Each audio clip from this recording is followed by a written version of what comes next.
आज की ये शौर्य कहानी है शहीद तुकाराम ओम्बले शहादत की, जिन्होंने खुद शहीद होकर आतंकी अजमल कसाब को पकड़वाया था। 26 नवंबर 2008 के दिन देश की आर्थिक राजधानी मुंबई में कुछ ऐसा हुआ जिसने पूरे देश को दहला के रख दिया। यह हमला आज से करीब 14 साल पहले 26 नवंबर 2008 को हुआ था। यह आतंकी हमला देश को एक ऐसा सदमा दे गया जिसे भूल पाना आज भी मुश्किल हो जाता है। और आज भी इस घटना को भारत के इतिहास में काली स्याही से लिखा जाता है, क्योंकि इस घटना में आतंकवादियों ने मुंबई के ताज होटल, CST रेलवे और कोलाबा समेत कई जगहों पर हमला किया था। ताज होटल में आतंकियों ने 4 दिन तक गोलियां बरसाई थी। मुंबई के इन हमलों में 160 से अधिक लोग मारे गए थे। उस रात मुंबई अचानक गोलियों की गड़गड़ाहट से दहल उठा था। इस काली रात में महाराष्ट्र के एंटी टेररिस्ट स्क्वाड यानी कि ATS के हेड हेमंत करकरे समेत मुंबई पुलिस के कई बड़े पुलिस ऑफिसर्स और तुकाराम जैसे कई जवान इसी हमले में देश की सेवा में अपनी जान गंवा बैठे थे। छत्रपति शिवाजी टर्मिनस से शुरू हुआ मौत का ये तांडव आखिरकार होटल ताज में जाकर खत्म हुआ था। देश के दुश्मनों को नेस्तनाबूद करने में 60 घंटे से ज्यादा वक्त लग गया था। शहीदों की शहादत के यूं तो कई किस्से हैं, लेकिन मुंबई के आतंकी हमले के एकमात्र जिंदा पकड़े गए आतंकवादी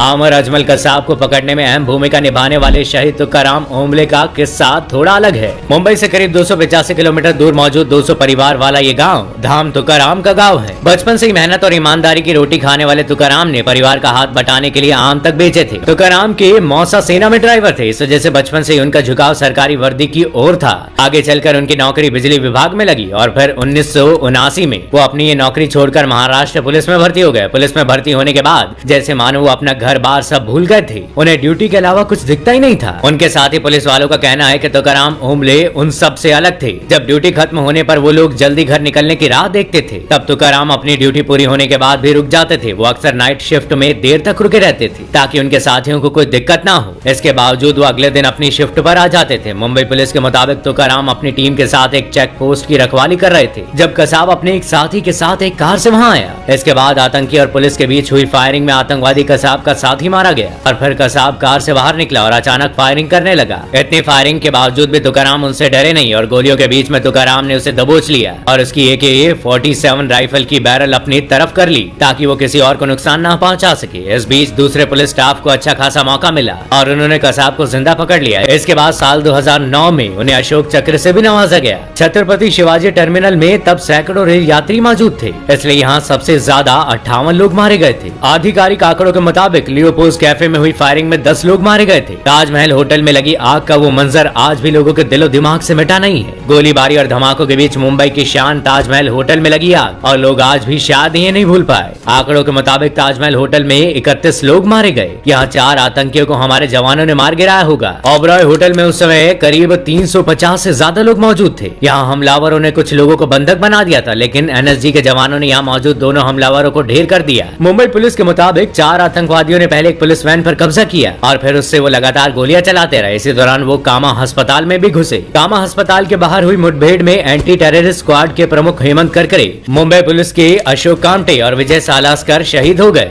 इस आतंकी हमले को भले ही आज 14 साल हो गए हो, लेकिन इसके घाव ना तो अभी भरे हैं और ना ही कभी भर पाएंगे। इस हमले में हमने अपने कई दिलेर जाबाजों को खो दिया। आज भी लोग इस घटना को याद कर सहम जाते हैं। वो ऐसी काली रात थी जब कभी ना सोने वाले शहर मुंबई की नींद उड़ गई थी।